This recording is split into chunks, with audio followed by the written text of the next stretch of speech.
আল্লাহু আকবার, আল্লাহু আকবার, লা ইলাহা ইল্লাল্লাহু আল্লাহু আকবার, আল্লাহু আকবার, ওয়ালিল্লাহিল হামদ। তাকবীর তাশরিক।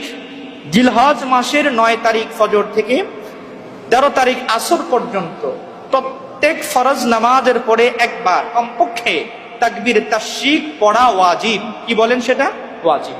ওই তাকবীর তাশরিক আমরা সকলেই পারি। আবারও পড়ুন, আল্লাহু আকবার, আল্লাহু আকবার, লা ইলাহা ইল্লাল্লাহু আল্লাহু আকবার, আল্লাহু আকবার, ওয়ালিল্লাহিল হামদ।